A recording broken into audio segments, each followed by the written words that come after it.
All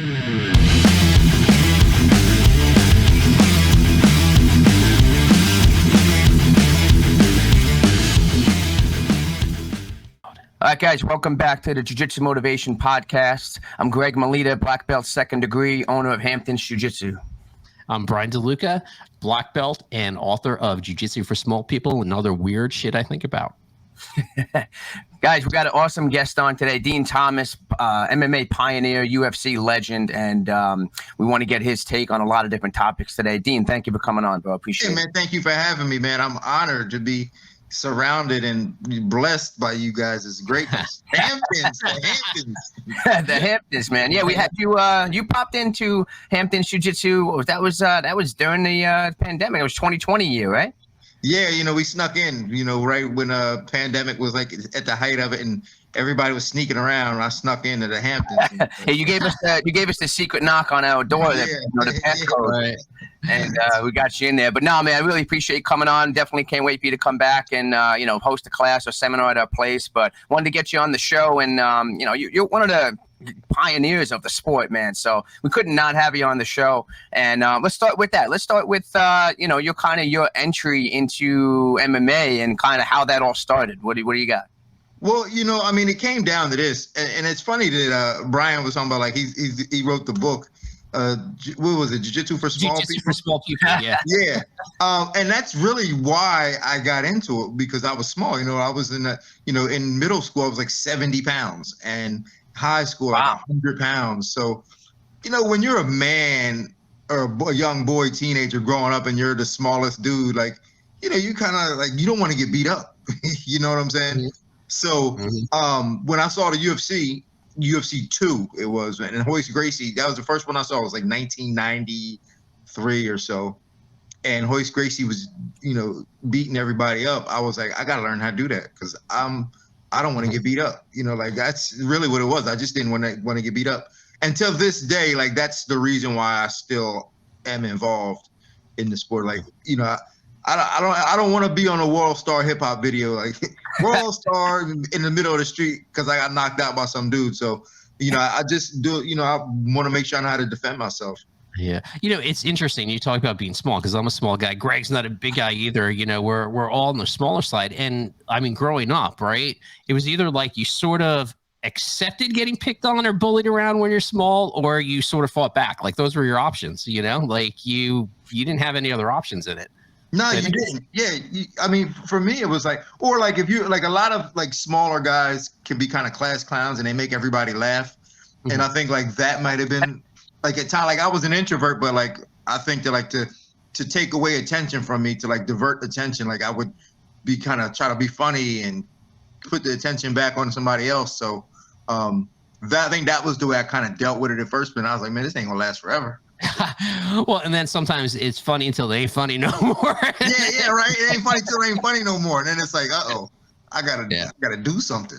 That's right. Was it actually like you started? So you saw like Royce Gracie in the UFC and all that, and you found like the closest martial arts gym to you, or you just started doing it on your own? Or? Yeah. So now, granted, fellas, this was 1993, 94, 93, 94, 95, when like all this was going down. So like, the UFC, like you could only watch UFC a couple times a year, so like it wasn't as big and as exposed as it is now. So, so back then, all we had was seminars. Really, there was no internet, so we had seminars. So like, I would go to the grocery store and get the Black Belt magazine and look for seminars.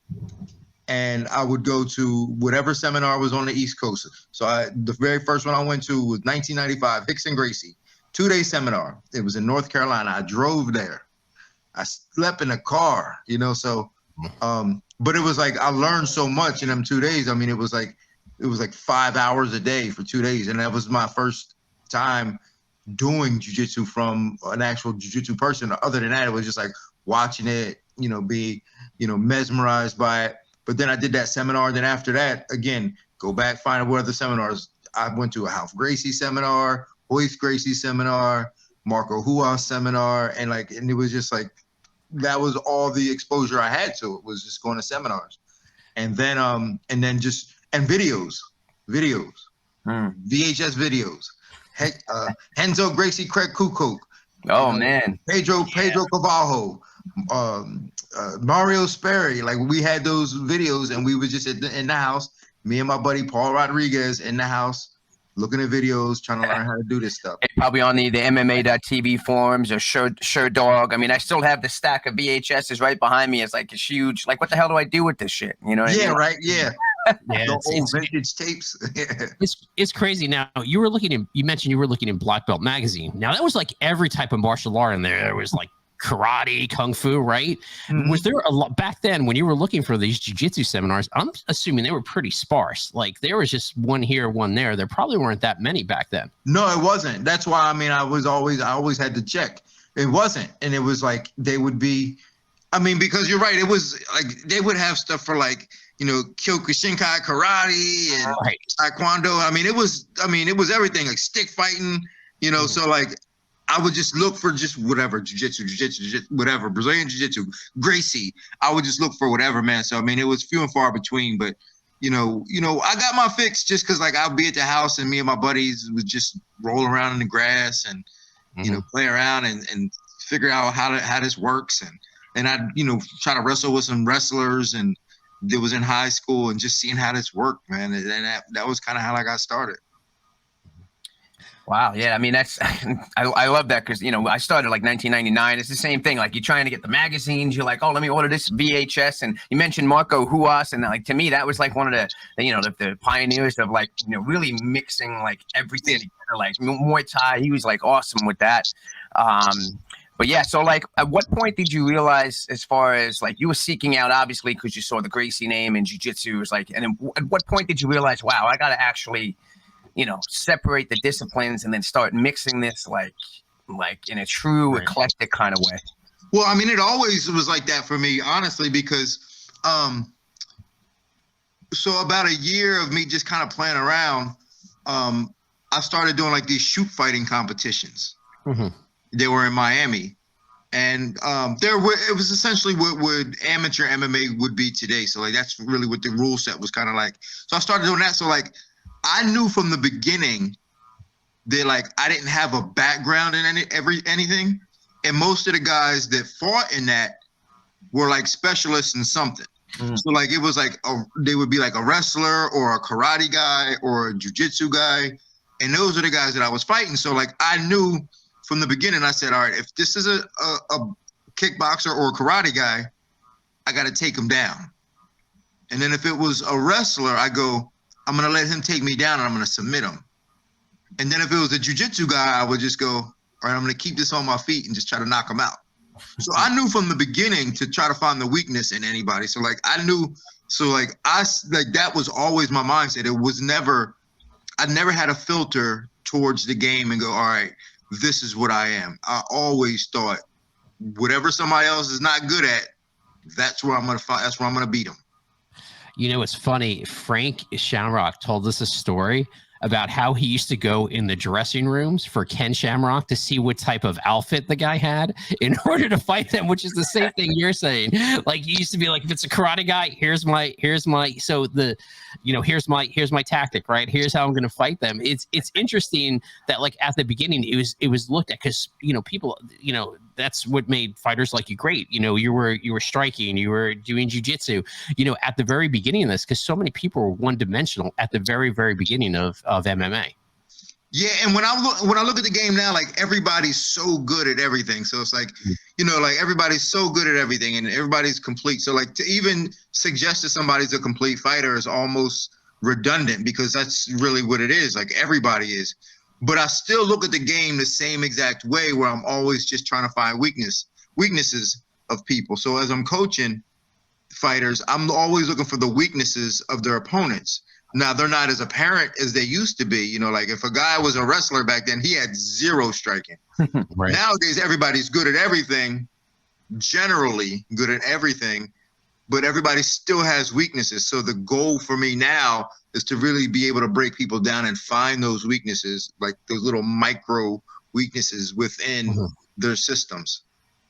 Yeah. Did you ever do any, obviously you were MMA focused, but did you ever do any specifically grappling only competitions? Yeah, I did. I actually competed in the Feli World Championships twice. The first time was in Fort Lauderdale, and I took second. I lost to Renato Tavares in the finals.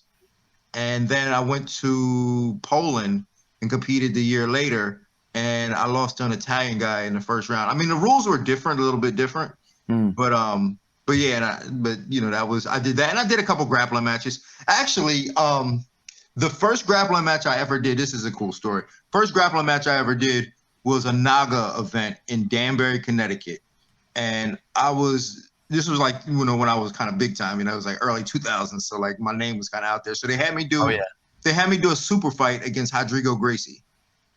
And it was in Danbury, Connecticut at a NAGA. And he had me in a Kimura and he broke my arm, you know, Sakuraba style, broke my arm, Sakuraba style. And I yelped a little bit and he let go. And as he let go, my arm popped back in place. And the ref was like, "Did you tap?" I said, "No, I didn't tap."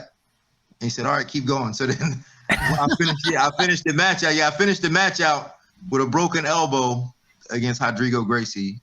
It was like probably 2000 or so. That's pretty crazy. That's pretty crazy. But when you see fighters like have a serious injury like that and they just keep going, you know? Yeah.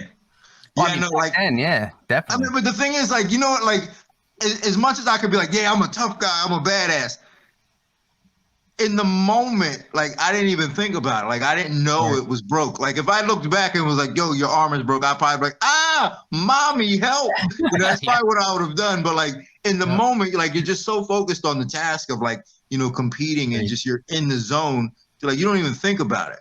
But when I look back, I go, damn, what the hell was I doing? Broken arm, man. I need to seek some medical treatment. Yeah, you know, a lot of fighters like that. I remember one time we were, you know, training in my buddy's shed, right, in jiu-jitsu. I separated my shoulder and they were like, let's pop it back in place. We YouTubed a video. I'm like, no. And I literally drove myself home with my shoulder separated about 45 minutes to get back home to go get it. Yeah, like you don't think about it until it's over. And then you're like, what the hell was I doing? Yeah. It's like, what's wrong with me? In the moment, adrenaline going, and you know, it's one thing, and then afterwards, you're like, what the hell was I just doing? Yeah. And you mentioned Sakuraba because I mean, he's obviously a legend in the sport. And speaking of that, what were some inspirations to you besides like initially watching Royce Gracie in the UFC and all of that, and coming up in MMA, like MMA inspirations? So like I was as complete as I could have been for the time. So like my inspirations were pretty complete, but they were always still very jiu-jitsu centric. And that was because of, again, the principles of jiu-jitsu were always least path of resistance. You can be the smaller guy. Like other arts, you couldn't really be in wrestling. Like wrestling is like, all right, you know, if this guy's 3 pounds heavier than you, don't compete against, you know what I'm saying? Boxing the same way. So like, but jiu-jitsu was always smaller guys. And plus at the time getting started, you know, there were a lot of like, you know, weight classes didn't really matter. So like, that's the generation I'm from where like weight class don't really matter. So like my inspirations were like Morello Bustamante, Fabio Dragel. I loved watching those guys. Ralph Gracie, I loved watching. Henzo. But then also too, like it's talking about being complete. Like I also liked watching like Jose Pele Landy. Like he was great, and he had some matches with Macaco, who was actually Charles Oliveira's coach. Right. So yeah, I mean we're talking, you know, 20-something years ago, but Pele Landy, Marco Huas.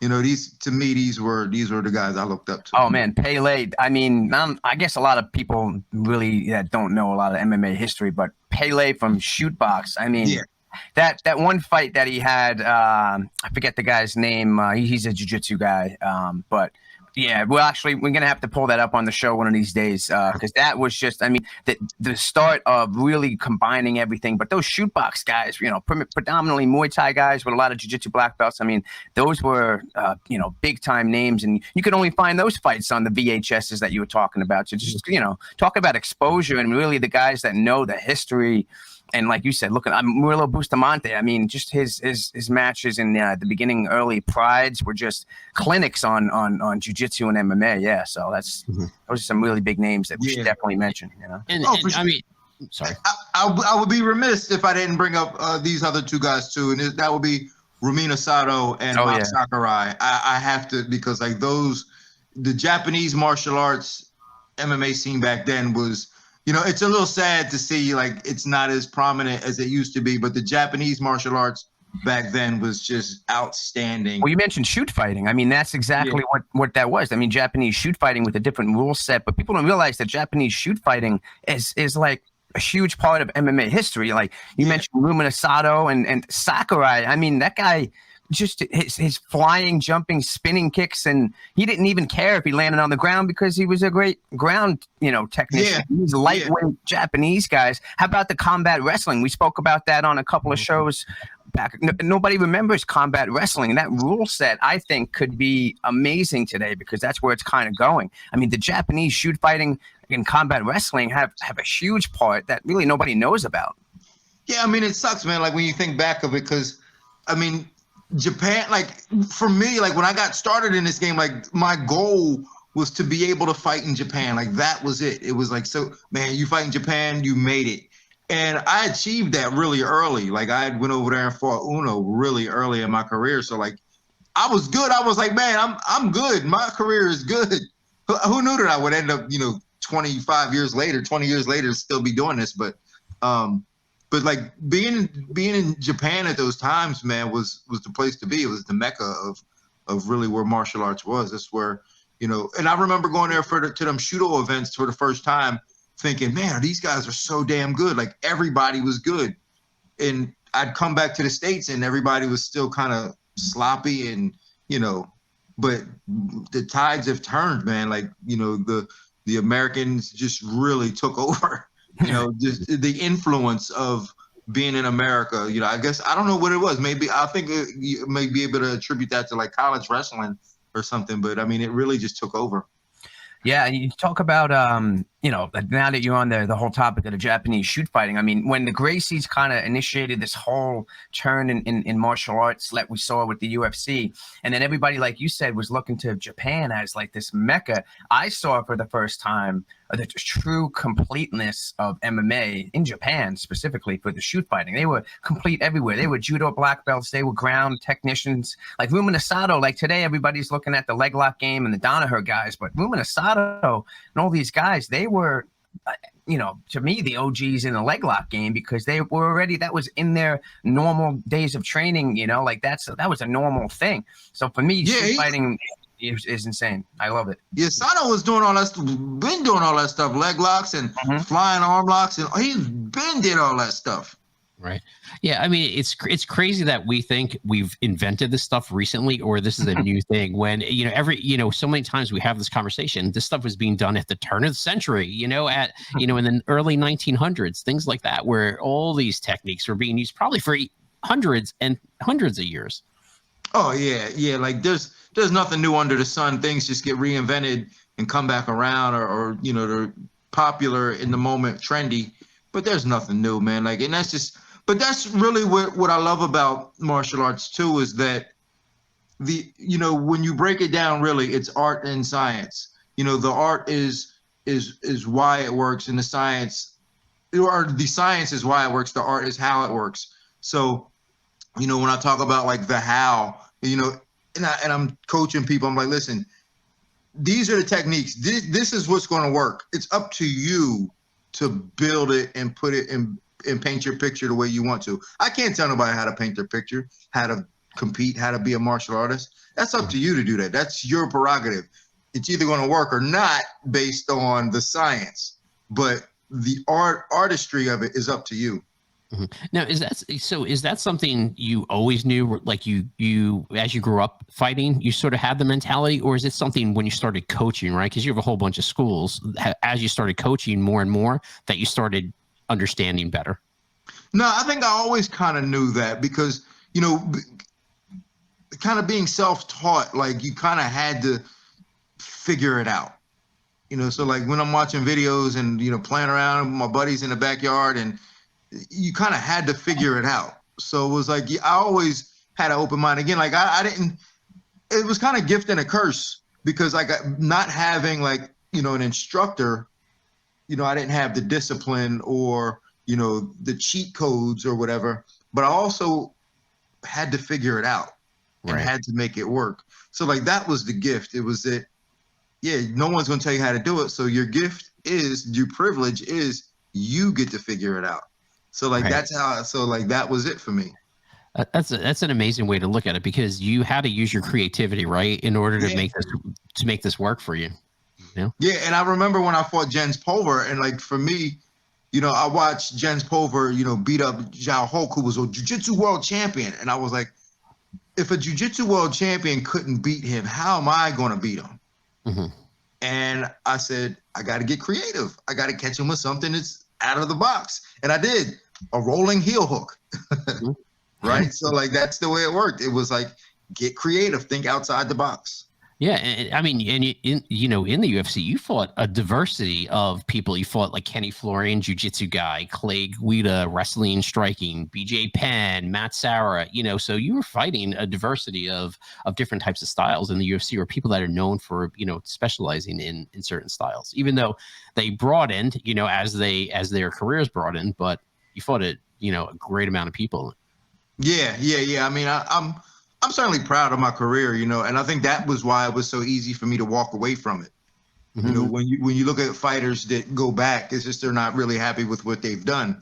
You know, everybody either they wanted to be champion or whatever, they wanted more fame or whatever. But for me, I'm very happy with my career. I'm happy with every fight I had. You know, from getting knocked out by BJ, from tearing my knee against Kenny and him bashing my head in, you know, like all that stuff. I'm proud of that stuff. So like when I retired, I was like, I'm good. I don't need to go back to this. I don't need this. So now, okay. So you fought Matt Serra, right? And you won, I think, by split decision, right? Now you're on a show with him, right? You've been on shows with him. How's that dynamic? Because you guys playing pranks on Dana. Do you know what I mean? It seems like you guys have does he ever bring that up that you beat him by split decision? No, we bring it up. We talk about it all the time. That's like that's probably the basis of our relationship. Now, we have a very unique but sort of a competitive relationship, but he's probably my best friend, you know. So, but again, it goes all the way back to a story I told earlier against Rodrigo Gracie. At the time when I had that match with Rodrigo and him were roommates, right? So he was roommates with Rodrigo, but a year later or a few months later or before, I can't remember exactly, Matt Serra had a grappling match to go to to go to Abu Dhabi. And in the finals, he beat my roommate, Paul Rodriguez, in the finals to represent the U.S. in Abu Dhabi that year. So it was like me and Matt's relationship started off with beef, you know, like I got beat up by his roommate, he beat up my roommate, you know, and so like all the way back in like 2000 or 1999, like our relationship started. Then we fought in 2003 or 2004. Then we were in the house together on The Ultimate Fighter, and that's when we became friends in 2006. We became friends, and then, you know, we just been the best of friends ever since. Yeah, that's awesome to see because Matt Serra's an awesome guy. I used to go to a lot of open mats at Matt Serra's. We got a lot of guys that we know that train the Serra's wind up getting their black belts. And specifically, BJ Penn was in town one time and doing a book signing, and we went to that, and I was with a bunch of Serra guys. And then BJ, we got up and we were just chatting with him. He saw the guys we were with. They had Matt Serra shirts on. He's like, "Oh wait, isn't Matt's school like right here?" He's like, "Oh wait for me. I'll finish up the book signing." And then we took BJ over to Matt's. He was in the middle of class and. Whoa, you know, he's like BJ, just really and hanging out. Yeah, it was awesome, man. It's just to see like the closeness. Everybody thinks UFC, these guys are beating the shit out of each other. But I mean, you guys specifically, the pioneers of the sport. I mean, you know, legends of the sport. You guys are like actually really tight, and it's awesome. Man. I love those guys, man. Like BJ is such a good guy. You know, it was sad to see his career kind of go the way it did at the end. Like I was just like. You know, it sucked for me to watch that because I didn't feel like I wanted him to retire, and I didn't want some of those guys who beat him to have the opportunity to beat him. I agree. You know, I was kind of like, I mean, even Ryan Hall. I love Ryan Hall. Ryan Hall is my boy, but Ryan Hall doesn't didn't deserve to beat BJ Penn. You know, BJ Penn is probably the best lightweight ever. You know, I would go on record to say that like prime BJ would have beat Khabib. You know, like I think he would have. You know, I agree. Fucking fantastic. I agree. A lot of people don't. I mean, BJ to me is still the best jiu-jitsu.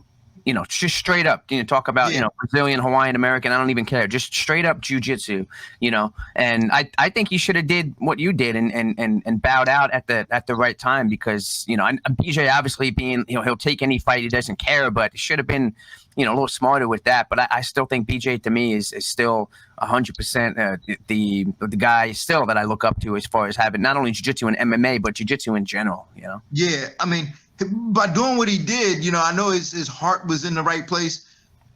And I'm not going to say he ruined his legacy, but he ruined his reputation. So his legacy is still intact, but his reputation has been tarnished by the end of his career. And that sucks for me because I think that to me, he's the best lightweight ever.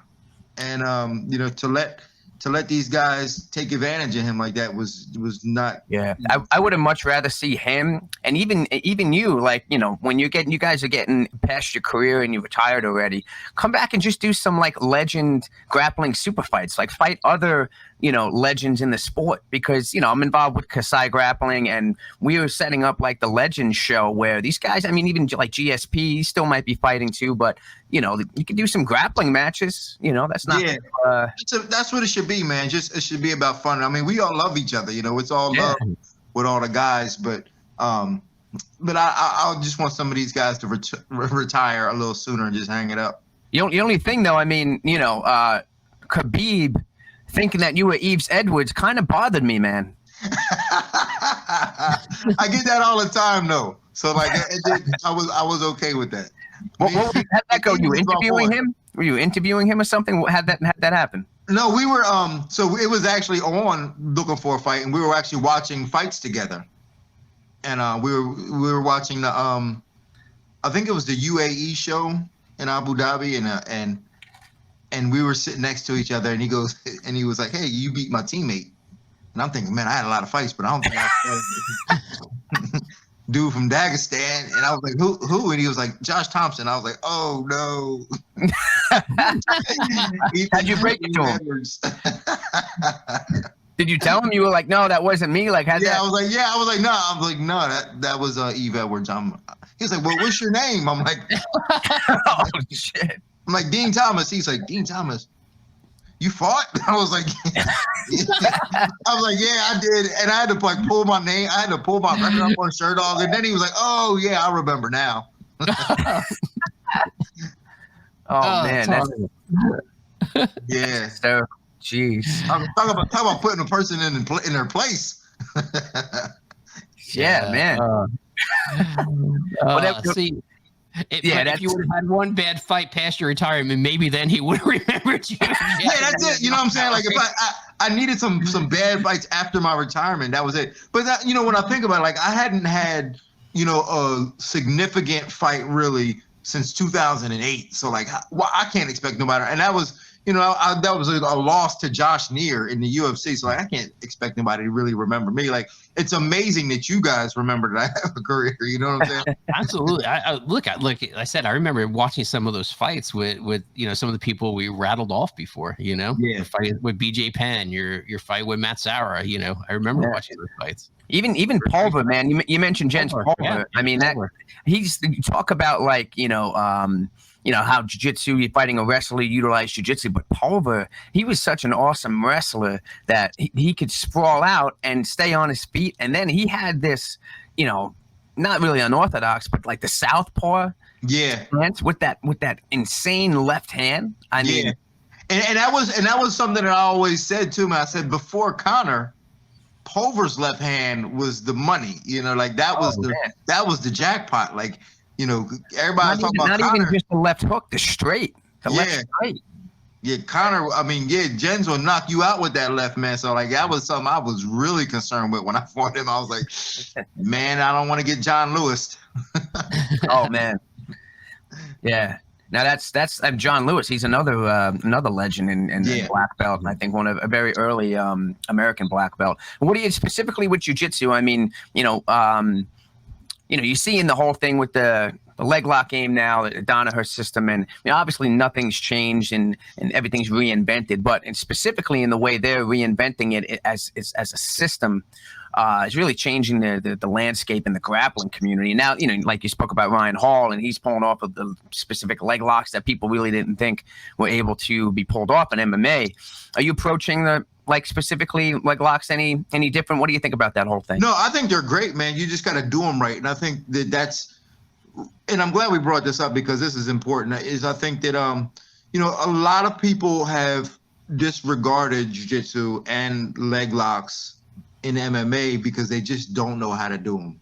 Mm-hmm. You do them wrong. It's almost like saying, if I don't really know how to box, I just throw punches at a guy's face and I lose a fight and go, oh man, boxing doesn't work. And right. I think that's really what happened to leg locks in the game and jiu-jitsu in particularly. And the reason why is because jiu-jitsu evolved so much from the beginning. And I had a buddy of mine, one of my black belts told me, he said, he read this somewhere, was that jiu-jitsu lost its steam when it stopped being about competing against other arts. So like now what jiu-jitsu is about is just beating other jiu-jitsu guys. So it evolved to beat other jiu-jitsu guys in a game, as opposed to being able to really like defend yourself and win fights. So for me, I still love jiu-jitsu. So I watch jiu-jitsu competition now and like, I don't know what they're doing, but my jiu-jitsu works for MMA. I'm always going to keep my jiu-jitsu able to work for MMA and in the street. That's important to me because like, that's why I got involved, because I don't want to get beat up in the street, because I know there's probably some black belts out there that would get beat up in the street because like, they don't know how to like really fight. They got a good game for jiu-jitsu, but they don't know how to really fight. So I just want to make sure that there's always that connection between all the different variations of jiu-jitsu, and sometimes I feel like, pure jiu-jitsu guys don't like MMA guys and vice versa. But for me, I'm like, man, listen, we cousins, it's all the same. Mm-hmm. We got to embrace each other. Jiu-jitsu guys should embrace MMA because without MMA, no one knows what jiu-jitsu is. It's the, MMA, UFC is the biggest exposure for jiu-jitsu. Mm-hmm. So like, embrace that. Yeah. But it's important for me to be able to try to find the common denominators in positions of what works for sport jiu-jitsu and what's working now, like these crazy systems and leg locks, find how to bring that into MMA in a safe way where you're not getting your face punched in and going for leg locks and you being able to utilize these positions. Yeah, that's what I'm seeing now too, is like jiu-jitsu to me, especially watching, the documentary Choke. I mean, everybody remembers that back in the day, the movie Choke was like a huge inspiration, and jiu-jitsu was all about what works. Yeah. Like that's what it was all about, what works. Like you see the stories of Holmes Gracie training in freestyle wrestling and sambo, and that was the inspiration, I think, for most people getting into jiu-jitsu. And then at some point, I don't know when, but at some point, jiu-jitsu stopped being about that and what works and what's going to work in a fight and MMA, etc. And it got, with the sportive aspect, what works in sport jiu-jitsu, and it got less to be about what works in a fight. And then it all of a sudden became really inwoven into politics, and it was all about, preserving the roots of jiu-jitsu, which totally kind of lost track of what it made it famous in the first place, Yeah, like what? Like I don't, it's you're right about that. Like I don't get it. Like I don't really know who's in control of it. I mean, there's no real governing body of it. I guess the IBJJF would probably be the closest thing to the governing body of what jiu-jitsu is. But again, but who are they? You know what I'm saying? Mm-hmm. Yeah. So at the end of the day, I mean, it's really a personal thing, and I have no hate towards anybody's jiu-jitsu. In fact, like, when I watch these players play today, man, like, I think jiu-jitsu's the best it's ever been. Like, these guys today, the way they play, man, like, the movement is so great. It's so beautiful to watch. While it may not be effective in the street, it's the best it's ever been. Like, even me, I got my black belt in 2007, and I probably couldn't compete on the ground in a tournament with purple belts today, the way they play jiu-jitsu, just because like it's so different. But at the same time, you also have to have that appreciation for the reality of what jiu-jitsu should be about. And again, that's defending yourself like in a street situation, because that's the root of it, so you can never lose sight of that. So do you think jiu-jitsu practitioners who dive into some of the MMA stuff, like adding that in, is more true to the roots of jiu-jitsu than what we see in sports jiu-jitsu now? What do you mean? So people who are adding like real fighting into it, like MMA type training into their jiu-jitsu, right? Is that more pure jiu-jitsu, like it was meant to be, than sports jiu-jitsu is today? Yeah, absolutely. 100%. I mean, going back to when I got started, jiu-jitsu was, and me and Kenny Kim talk about that all the time. Kenny Kim from Atlanta, you would train with the gi on. Like when he got started, you train with the gi on, and then you take your gi top off and then train without the gi top, and then you start slapping each other. And like that was part of jiu-jitsu. Like everyone knew how to do it. Everyone was always aware of being in a situation where you could get punched. Like that's how it was. That's how everyone knew how to do that. And I remember getting started too. Like if you was a blue belt, you was the baddest dude around because you knew how to fight. You could take somebody down with a double leg, mount them, and choke them out. Like, and you could punch. Like everyone knew how to do that. Nowadays, like at blue belt, you're pulling worm guard and and doing all this crazy stuff. Like again, I'm not making fun of it because I really don't understand it, but there's a place for it, and I certainly appreciate the beauty of it. Yeah, and then to your point, you said it before, is, at a certain point after, like maybe it's blue belt nowadays, maybe it's purple belt, I don't know, but you're just training to then defeat other jiu-jitsu guys that are doing that specific sports stuff. You're not really like, I say it all the time, like if you're a legit blue belt in Brazilian jiu-jitsu, you're safe against 90% of people out there that just never have trained before. And if that's your goal, then that's great. But then, are you looking to be good and beat jiu-jitsu guys? Okay. Are you looking to be, get into MMA and use your jiu-jitsu and mold it with other things and be good in MMA? You got a lot of people walk through our doors. You got to determine what their goal is. Is their goal self-defense? Then they're going to be comfortable when they get a solid blue belt against somebody, most people out in the street that have never trained before. So I think that's a big thing nowadays. You're seeing academies, a lot of people just coming in to just do a different form of fitness. Most people nowadays aren't coming in because they want to like protect themselves and stuff. I've seen a lot of people, they're just looking for a different form of fitness. They watch the UFC, they see jiu-jitsu, so I think there's no secrets nowadays. Everything's on YouTube. The secret to running a place is the culture you build at your academy and figuring out what goals that each person has when they walk in. Oh yeah, for sure. I love that. That was kind of my thing too when I ran my academies was, right away, there's more than just one way to get good at this, and a lot of different goals that you can have with this. So, and if you're not and people always say, oh man, where should I train jiu-jitsu? I go, man, figure out what it is that you want from it first, and then find the right person who can give you that. Because, it's like finding a good jiu-jitsu academy is a lot like dating. You just don't want to find the first girl and be like, yeah, this is my girl. Like you got to find out what they have to offer you and what can you guys have chemistry with the place you're training at. Yeah, absolutely. Yeah, that's you said it right there. That's exactly what back in the day, you were training at a jiu-jitsu school. You go to train at, the academy a couple towns over, and all of a sudden you're a trader, Yeah. Yeah. The times have changed. Yeah, I never really was a fan. Again, like the way I came up to, like, so my gift and my curse, my gift was that I didn't have anybody, but the curse was that I didn't have anybody. So like I never really had an affiliation until I got with American Top Team. But I had already been training for 7 years prior to that. So like for that first 7 years, like it was like learn where you can, it's information, study, get what you can. But then, you know, it was like, you know, now then when I got with a team, it was like, oh, you can't talk to those guys. You can't. I was like, wait, why not? Those guys are my friends. I've known them guys for years. What do you mean I can't talk to them? So I don't know, man. I'm not really into that whole, you know, trader thing. You know, for me, I always look at it like this. I get it. Listen, if you come to my academy and you're paying me, that's the transaction right there. You know, you can go where you want. You know, you paid me. I gave you information. You paid me. That's the transaction.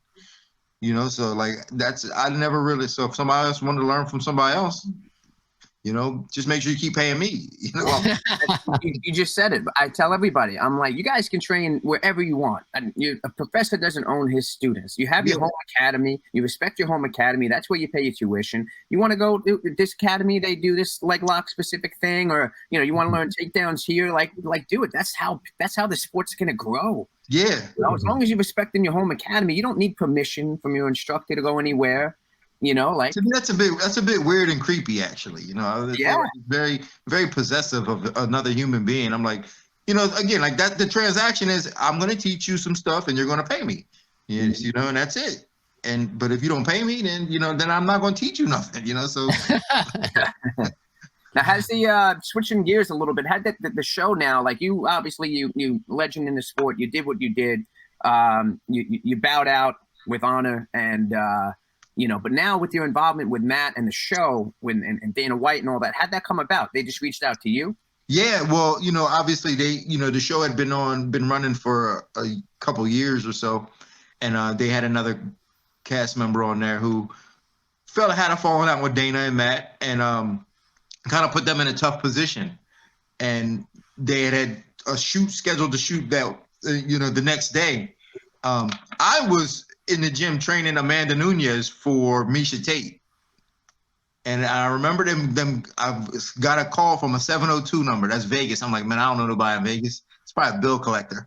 So I didn't even answer it. And then like immediately following, Matt called me and I saw Matt's name. I picked up. He said, yo, man, Dana White's trying to call you. I'm like, what? Why? What'd I do? You know what I'm saying? And then he said, just pick up the phone. So then Dana called me back. And then was like, yo, have you ever seen our show Looking for a Fight? And I was like, yeah, man, I love that show. Meanwhile, I had never seen it before. I was like, yeah, but I love that show. And he's like, well, you know, we had a guy drop out. Are you interested in doing it? And I was like, yeah, I'll do it. He's like, yeah, man, Matt thinks highly of you. He recommended you. And I was like, yeah, man, I'll give it a shot. He goes, problem is, you got to leave tomorrow. I was like, dude, I got my bag packed and my passport's in the car. Just send me the ticket. And the rest was history, man. And that's how it worked. And like, and that's really for that moment, me just being prepared and saying yes and doing that, like it just really led to a whole different, you know, landscape of my career. And like now, you know, now I'm on the broadcast team and, you know, doing the weigh-in shows and, you know, the pre-shows and post-shows just from that opportunity of saying yes to doing that show. Awesome. See, and then you said that before. I mean, this is a guy, you know, you fought Matt Serra, you know, local Long Island legend here. I mean, and then years down the road, because you thought so highly of you, that's the connection, the show. I mean, it's just the sport is so good, man. It's so good. Yeah, it's good, but it's also a lesson in you know, relationship. You gotta put relationship and opportunity and being prepared. And even if it might not seem like something you want to do it anyway, because you never know what it's going to lead to. So like everything all fits inside your puzzle. Everything is an ingredient inside your cake. So like, don't dismiss anything. You never know what something's going to lead to. Yeah. It's just part of your journey, right? You're taking opportunities that become part of your journey. Yeah. Well, that's awesome, man. And once again, I really appreciate you coming on. And we got to get you out. Let me know when you can come out. You know, we could get some training in, have you do a class at Hampton Jiu Jitsu. And yeah, I mean, anybody you can recommend to get on the show with us here. We just started, but we've had some great guests so far. And but yeah, I think a lot of people should really delve into more of the MMA history and how it kind of like the pioneers of the sport, including yourself, you know, because a lot of people don't really know. Not even everybody knows how Royce Gracie beat everybody, you know, in the first UFCs and the Gracie family. But specifically that time when you came up, I mean, we're only going to be looking back at that as like a really important part of MMA history. Yeah, it's sad that it could be lost, man. But I hope it doesn't get lost, and I hope, you know, when I think about it, think back on it, like, man, you can write books about some of these things, and it's important. And that history of the way MMA came about is really important. And yeah, it sucks, you know, like this new age of fans, they will never get it, and they probably think that it just started and Conor McGregor is the reason why MMA. But like the whole history should never ever be forgotten about. What do you think as far as the future? I mean, you're in the forefront of everything UFC and MMA. Where do you see the sport itself going? Man, I wouldn't even imagine that it would be as big as it is today. And to see it where it is today is like, it amazes me. I have no idea where it's going to go, but I just know it's going to be big. You know, I'm just, the things that the UFC, they get a lot of heat for some of the things they do, but the things that they do are really for the growth of the sport. You know, like they're just doing everything to grow the sport. You know, some guys, oh man, they don't make enough money, but man, there's everything they're doing is to grow the sport and to bring more exposure to the sport. So, I got to take my hat off to the UFC and those guys for that. Awesome. So we have one more segment, right, Greg, which we call Review My Role. Save it for the last. Save the best for last here. Okay. Save the best for last. So basically what we do is we have, basically viewers of the show and listeners of the show, some of them send in videos, and we got one here. Let me just pull it up real quick. We got one here. This is actually jiu-jitsu. Hold on. This is the jiu-jitsu brown belt. Let me back it up. And from New Orleans at NOLA BJJ, his name is Molejo, I think is how you say it. And he's sponsored by Fighter Philosophy. He is sponsored by Fighter Philosophy. Okay. So he is a sponsored fighter. Basically, he's a Brazilian jiu-jitsu brown belt, and this is one of his MMA fights. Okay. So we're gonna watch it. We'll comment. Feel free to comment on anything you want. Thomas commentary in there. You know? Okay. Yeah. Tell me if you want me to pause. Tell me to pause. The whole 9 yard. Okay. So hold on. Which one is he? Is he the one who just threw the kick? He's the one that just threw the kick. He's on this side right here. He's on the left of the screen. Okay. Okay. I like what I see so far. There's like good sprawl action there. Yeah. He looks strong and athletic. Oh, keep those hands up. Yeah. That leg kick. Oh, he just got caught a little bit. No.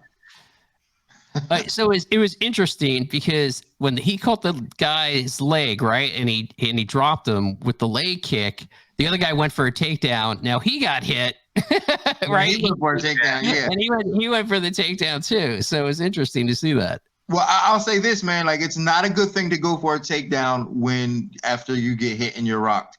Daniel Cormier talks about this all the time. To me, and I always say this too, like, it's the worst time to go for a takedown because you don't have your faculties with you.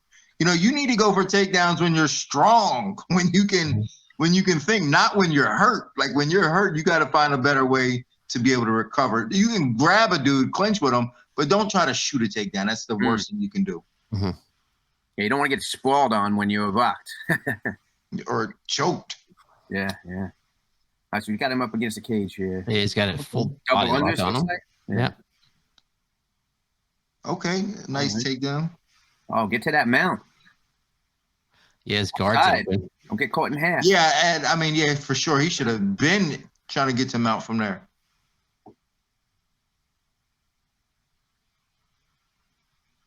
Oh, there we go. All right. Yeah, guy on bottom could have had him easily in a lockdown or a half guard if he. Yeah. Oh, take it back. Nice. Yeah. Okay.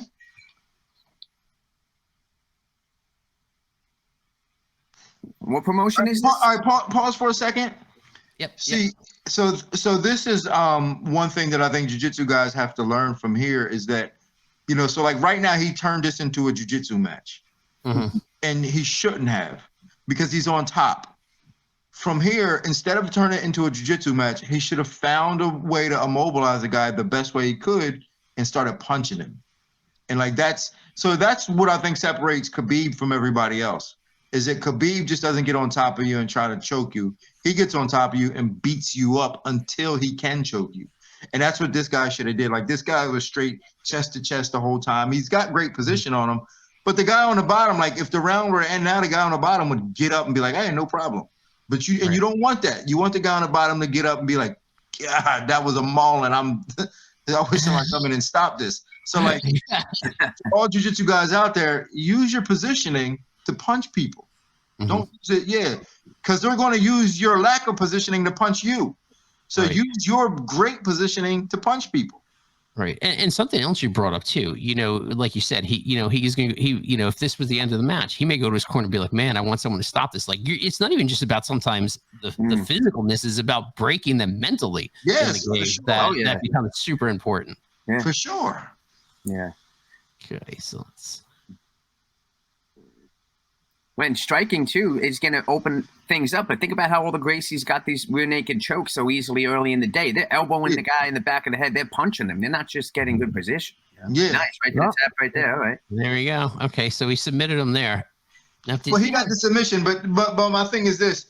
Sometimes when this happens, these fighters can get a false sense of confidence. Yeah, because okay, so you beat this guy who wasn't very good. At the end of the day, like this, the guy he beat probably wasn't very good.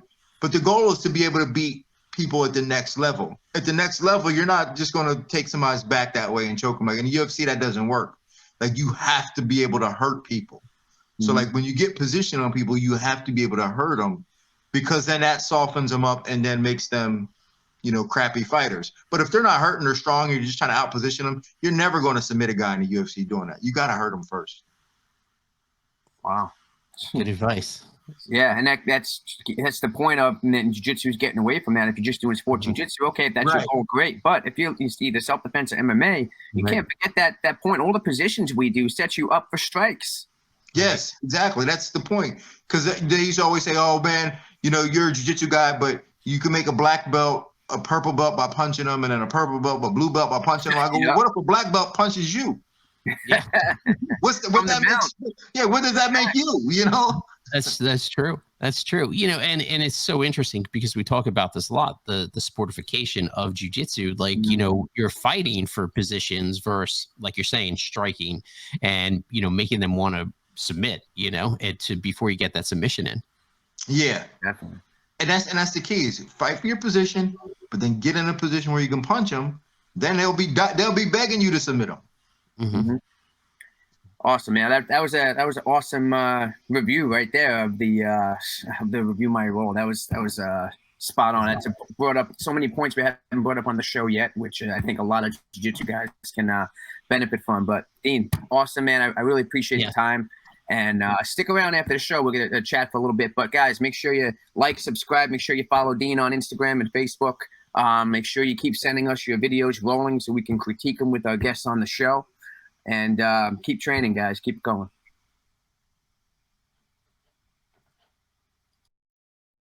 Mm-hmm.